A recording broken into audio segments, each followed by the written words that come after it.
अल्लाह का शुक्र है, पाकिस्तान की जो आर्मी है, पाक फौज जो है वो इतनी मुस्तहकम हो चुकी हुई है कि दहशतगर्दी जो आज तक हिंदुस्तान की जानिब से होती आई है ना, इसका मुंह तोड़ जवाब वो क्या देंगे, इसका मुंह तोड़ जवाब अब हम। शंकर साहब ने एक बात तो ठीक बोली है कि ये एरा ख़त्म हो गया हुआ है।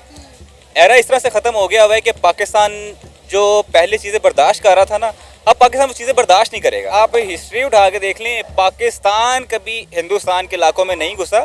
हिंदुस्तान ने हमेशा हमेशा हमारी वायलेशन की है बॉर्डर्स की। ठीक है, आप जितनी भी हिस्ट्री उठा के देखें, हमेशा से हिंदुस्तान की जानिब से कदम उठाए गए हैं। तो अब अगर हिंदुस्तान अपने आप को बहुत मुस्तहकम समझ रहा है, बहुत अपने आप को सॉलिड समझ रहा है, वो करके देख ले। अगर उसको लगता है कि वो शायद पाकिस्तान का मुकाबला कर सकता है अब, तो अल्लाह का शुक्र है कि अब इतने ताकत जोर है हमारे बाजू में कि इनको फिर हम बताएंगे कि हम भी क्या देंगे। पाकिस्तान ने अपने हालात इतने कमज़ोर कर लिए, उसको तो अपने फाइनेंशियल क्राइसिस से निकलने का टाइम नहीं है। इंडिया से क्या मुकाबला करेगा अब वो बड़ा है हमसे, ये दुनिया की तीसरी बड़ी इकॉनमी दूसरी बनने वाली है। ठीक है, तो वो कोई बात कर, उनके पास असला भी है, सब कुछ है, लेकिन यहाँ पे हमारे पाकिस्तानी, हमारे जो मुसलमान भाई, इनके पास सिर्फ एक चीज़ की कमी है। ये जो जज्बा है, जज्बा हुर्रियत होता है एक पाकिस्तानी के, जब वो यहाँ पे है नहीं। सारे पाकिस्तानी तो कहते हैं कि हम में जज्बा कूट कूट के भरा हुआ है। नमस्कार दोस्तों, मेरा नाम अनुधीमान और आप देख रहे हैं इंसान ब्रो। अभी हाल ही में जयशंकर साहब ने कहा कि कश्मीर के नाम के ऊपर पाकिस्तान को ब्लैकमेल करना बंद कर देना चाहिए, और अगर पाकिस्तान आतंकवाद फैलाने का काम करता रहेगा तो भारत कभी भी उससे शांति वार्ता नहीं कर सकता है। इसको लेकर जब पाकिस्तान के एक यूट्यूबर हैं सनामजद, वो पाकिस्तान की जनता के पास में जाती हैं, तो देखते हैं उनका क्या कहना है। अगर आप भी मेरी तरह रिएक्शन वीडियो बनाकर पैसे कमाना चाहते हैं तो आप मेरा यूट्यूब रिएक्शन का कोर्स खरीद सकते हैं, जिसका प्राइस 1000 रुपये है। स्क्रीन पे मेरा व्हाट्सएप नंबर आ रहा है, अगर आप कोर्स खरीदना चाहते हैं तो मुझसे कांटेक्ट कर सकते कि शंकर साहब ने एक बात तो ठीक बोली है कि ये एरा ख़त्म हो गया हुआ है। एरा इस तरह से ख़त्म हो गया हुआ है कि पाकिस्तान जो पहले चीज़ें बर्दाश्त कर रहा था ना, अब पाकिस्तान वो चीज़ें बर्दाश्त नहीं करेगा। मतलब अल्लाह का शुक्र है, पाकिस्तान की जो आर्मी है, पाक फौज जो है वो इतनी मुस्तहकम हो चुकी हुई है कि दहशतगर्दी जो आज तक हिंदुस्तान की जानिब से होती आई है ना, इसका मुंह तोड़ जवाब वो क्या देंगे, इसका मुंह तोड़ जवाब अब हम देंगे। अच्छा जी बिल्कुल। लेकिन इंडिया ये कहता है कि पाकिस्तान हमेशा इंडिया के अंदर घुसता है और दहशतगर्दी करता है, और जब तक पाकिस्तान ये करना नहीं छोड़ेगा तब तक दोनों मुल्कों के दरमियान पुरअमन बातचीत तो दूर की बात है, ट्रेड भी नहीं हो सकती। देखें, ट्रेड तो पहले भी कितनी को हो रही है ट्रेड इनके साथ। ठीक है, दूसरी बात ये है कि आप हिस्ट्री उठा के देख लें, पाकिस्तान कभी हिंदुस्तान के इलाकों में नहीं घुसा। हिंदुस्तान ने हमेशा हमेशा हमारी वायलेशन की है बॉर्डर्स की। ठीक है, आप जितनी भी हिस्ट्री उठा के देखें, हमेशा से हिंदुस्तान की जानिब से कदम उठाए गए हैं। तो अब अगर हिंदुस्तान अपने आप को बहुत मुस्तहकम समझ रहा है, बहुत अपने आप को सॉलिड समझ रहा है, वो करके देख ले। अगर उसको लगता है कि वो शायद पाकिस्तान का मुकाबला कर सकता है अब, तो अल्लाह का शुक्र है कि अब इतने ताकत जोर है हमारे बाजू में कि इनको फिर हम बताएंगे कि हम भी क्या चीज़ हैं। फिर अगर इंडिया का पाकिस्तान ने मुकाबला करना ही है तो आईटी में करें ना, साइंस में करें, एजुकेशन डिपार्टमेंट में करें, हेल्थ डिपार्टमेंट में करें। देखिए, इंडिया कहीं ना कहीं ये बात ठीक कह रहा है कि अब ये एरा ख़त्म हो चुका है।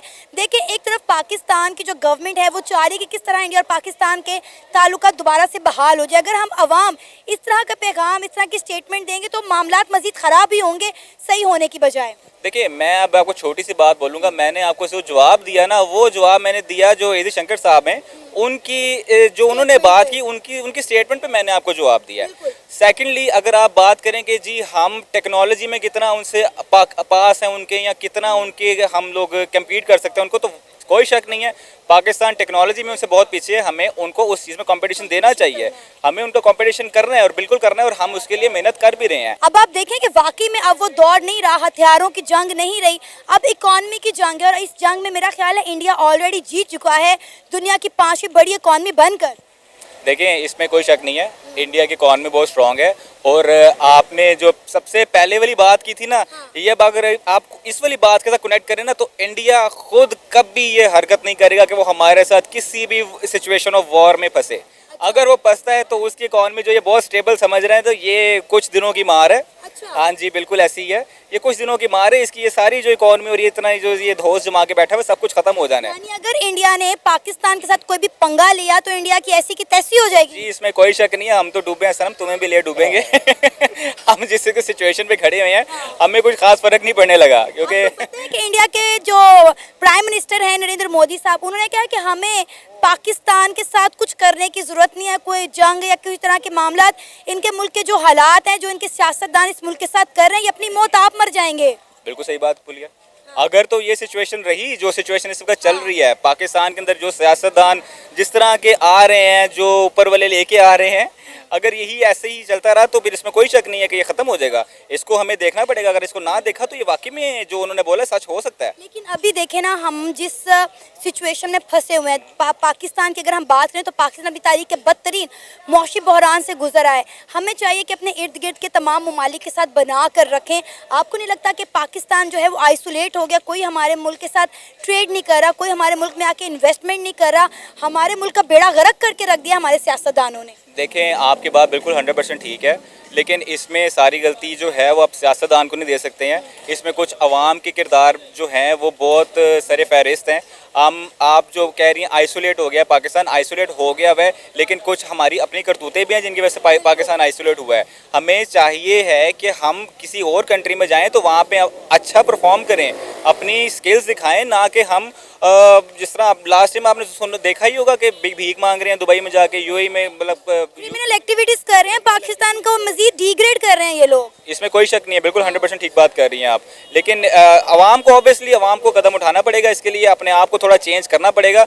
लेकिन सेकेंडली बात ये भी है कि हुक्मरान हमें अच्छे मिलेंगे तो तभी कुछ ना कुछ बेहतरी आ सकेगी, वरना अदरवाइज आवाम को डंडा जब तक नहीं पड़ता ना किसी को, तब तक वो नहीं सुधरता। तो जब तक डंडा नहीं पड़ेगा तब तक नहीं सुधरेगी। ये बताएं कि आपने भी बात की कि इंडिया जो है वो अपनी अकड़ में है, अना में है, तो बताना चाहेंगे कि क्या वजह है जो इंडिया इतना डेवलप हो गया, हम दोनों मुल्क एक खास साथ आज़ाद हुए थे, हम कहाँ पीछे रह गए, वो कहाँ आगे निकल गए? देखिए, इसकी कुछ बातें जो मेरे जहन में है ना वो काफ़ी डीप हैं, जो कि मेरा नहीं ख्याल कि मैं कैमरा पे करनी चाहिए। तो लेकिन अगर ऊपर से हम एक बात मैं आपको बताऊंगा तो वो ये है कि जो उसको कुछ इस तरह की गवर्नमेंट्स इस तरह की मिली थी जिन्होंने एजुकेशन को बहुत ज़्यादा प्रमोट किया था। ठीक है, जब एजुकेशन को आप किसी भी कंट्री में प्रमोट करते हैं तो आज वहाँ का कूड़ा उठाने वाले को भी इंग्लिश बोलने आती है। ठीक है, आप वहाँ पे किसी भी रेडी वाले के पास चले जाएंगे ना, आप उससे इंग्लिश में बात करेंगे, वो इंग्लिश में जवाब देना जानता है। लेकिन यहाँ पाकिस्तान में इस तरह का नहीं है। इसकी वजह सिर्फ हमारा एजुकेशन सिस्टम है। हमारे स्कूलों में आज भी 2, 3, 4 क्लास में ABC नहीं आती बच्चों को सही तरीके से, A for Apple, B for ball नहीं पता लोगों को। ठीक है, और वहाँ के अगर आप कोर्स देखें तो वहाँ के कोर्स बहुत ज़्यादा हमसे आगे हैं, हमारे कोर्स ही बहुत पीछे हैं। आज मेरा ख्याल है कि मेरे माँ बाप ने और उनके माँ बाप ने भी मिस्टर चिप्स ही पढ़ा था इंटर में आके, और हम आज भी मिस्टर चिप्स ही पढ़ रहे हैं। ये तो हमारा एजुकेशन सिस्टम है। आप क्या तरक्की की बात उम्मीद लगा रहे हैं पाकिस्तान से? देखिए, पाकिस्तान की जब लोग बात करते हैं तो इनको कुछ हिस्ट्री नहीं पता होती है, कुछ फैक्ट एंड फिगर नहीं पता होते हैं। हालांकि हिस्ट्री इनकी किताबों के अंदर ही गलत पढ़ाई जाती है, तो हम इनसे उम्मीद कैसे कर सकते हैं कि बहुत अच्छी हिस्ट्री पढ़ते होंगे या फिर इनको हिस्ट्री का नॉलेज होगा। जैसे एक जाहिल बोल रहा था कि भारत जो है हमेशा पाकिस्तान के ऊपर अटैक करता है और पाकिस्तान कभी भी भारत के एरिया में नहीं घुसा है। तो भैया, तुमने अगर 1999 में जो कारगिल वार हुआ उसको अगर आपने पढ़ा हो तो आपको पता चल जाएगा कि जो भारतीय सेना है जब वो चौकी खाली कर जो है कारगिल से वापस आई थी, उसके बाद में पाकिस्तान की जो सेना थी उसने वहां पर कब्जा कर लिया था। तो जाहिर सी बात है कि वो भारतीय क्षेत्र के अंदर घुसे थे, उसके बाद ही लड़ाई शुरू हुई थी। तो इतना छोटा सा लॉजिक है, लेकिन पाकिस्तानी जो होते हैं इनके दिमाग के अंदर ये बातें नहीं आती, सिर्फ हवाबाजी वाली बातें करना इनको पसंद होता है। देखिए, भारत की जो सेना है वो इतनी सक्षम है कि तुम्हारे 93,000 सैनिक जो है भारत की सेना के सामने पैंट उतार चुके हैं। उसका पूरा रिकॉर्ड है, तुम्हारी मुतालिया पाकिस्तान की जो